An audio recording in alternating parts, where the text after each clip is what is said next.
வணக்கம். அதிமுகவின் எம்எல்ஏக்கள் 27 பேர் கொந்தளித்துள்ளனர். எடப்பாடிக்கு எதிராக அதிமுகவின் எம்எல்ஏக்கள் எடுத்த அதிரடியான முடிவு. நண்பர்களே, இந்த வீடியோவிற்கு ஒரே ஒரு லைக் மற்றும் சப்ஸ்கிரைப் பண்ணிருங்க. அதிமுகவில் எடப்பாடி பழனிசாமி அவர்கள் பொறுப்பேற்றதிலிருந்து பல்வேறு பிரச்சனைகளும் குழப்பங்களும் அதிமுகவில் தொடர்ச்சியாக வந்து கொண்டேதான் இருக்கிறது. இதற்கு எடப்பாடி பழனிசாமி அவர்களுக்கு எதிராக மாவட்ட செயலாளர்கள் ஒன்று கூடி எடப்பாடியை எதிர்த்த நிலையிலும் இரவோடு இரவாக 30 மாவட்ட செயலாளர்களை மாற்றிவிட்டார். ஆனால் எடப்பாடியின் திட்டம் என்ன தெரியுமா? தன்னை எதிர்க்கக்கூடியவர்களை பதவியிலிருந்து நீக்கிவிட்டால் அவர்கள் தாவேகாவிற்கோ திமுகவிற்கோ சென்று விடுவார்கள். அதிமுகவில் இளம் தலைமுறையினர்களை தனது கட்டுப்பாட்டில் வரவழைத்து விடலாம் என்று எடப்பாடி நினைக்கிறார். ஆனால் ஒவ்வொரு மாவட்டங்களிலும் ஒரு மூத்த அரசியல்வாதி அதிமுகவை சார்ந்தவர் இருந்தால் மட்டும்தான் அந்த மாவட்டத்தை கட்டுக்கோப்பாக வைக்க முடியும். எடப்பாடியின் திட்டத்தை செயல்படுத்தினால் இளம் தலைமுறையினர்கள் வாய்ப்புகளை வழங்கப்படலாம். ஆனால் அவர்களுக்கான அரசியல் அங்கு பக்குவம் இருக்காது.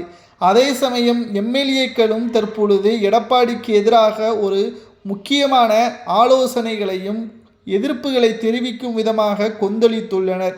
சி.வி. சண்முகம் அவர்களுக்கும் எஸ்.பி. வேலுமணி அவர்களுக்கும் அதிமுகவில் முக்கிய பதவிகள் கொடுக்கவில்லை. அதே சமயம் இவர்கள் தாவேகாவிற்கு இணைய மாட்டார்கள் என்பதையும் தெரிவித்து விட்டார்கள். எடப்பாடியை எப்படியாவது பதவியிலிருந்து பறிப்பதற்கும் அதிமுகவை மீட்டெடுப்பதற்கும் ஒரே கோஷ்டியாக ஒரே வெற்றியை ஏற்படுத்த வேண்டும் என்பதற்காகவும் 27 எம்எல்ஏக்கள் சி.வி. சண்முகம் பக்கத்திற்கு ஆதரவுகளை தெரிவித்துள்ளனர். மேலும் சட்டசபையில் சி.வி. சண்முகத்தின் ஆதரவின்படிதான் நாங்கள் பேசுவோம், எடப்பாடிக்கு ஆதரவாக நாங்கள் பேச மாட்டோம், எங்களை பதவியிலிருந்து நீக்கினாலும் கூட அதிமுகவில் தான் நாங்கள் தொடர்ச்சியாக இருப்போம் என்பதற்கேற்ப 27 எம்எல்ஏக்கள் பேசியிருப்பது அதிமுகவின் அரசியல் வட்டாரத்தில் பேசும் பொருளாக மாறியுள்ளது. மேலும் எடப்பாடி பழனிசாமி அவர்கள் நினைத்தது எல்லாம் நடக்கும் என்று அவர்கள் கனவு கண்டு கொண்டிருக்கின்றார். ஆனால் ஒருபோதும் அது சாத்தியம் கிடையாது. மக்கள் எடப்பாடியை வேண்டாம் என்று கூறிதான் 3வது இடத்திற்கு வரவழைத்திருக்கிறார்கள். நடைபெறக்கூடிய இடைத்தேர்தல் உள்ளாட்சி தேர்தலில் எடப்பாடியின் உண்மையான முகம் மீண்டும் தெரிய வந்தால் நிச்சயம் நாங்களே களத்தில் இறங்கி எடப்பாடிக்கு எதிராக அதிமுகவில் மாற்றங்களை உருவாக்குவோம் என்று அதிமுகவின் எம்எல்ஏக்கள் கொந்தளித்துள்ளது அரசியல் வட்டாரத்தில் பேசும் பொருளாக மாறியுள்ளது. நண்பர்களை, இதை பற்றி உங்களது கருத்துக்களை மறக்காம கமெண்ட் வாயிலாக கூறுங்கள்.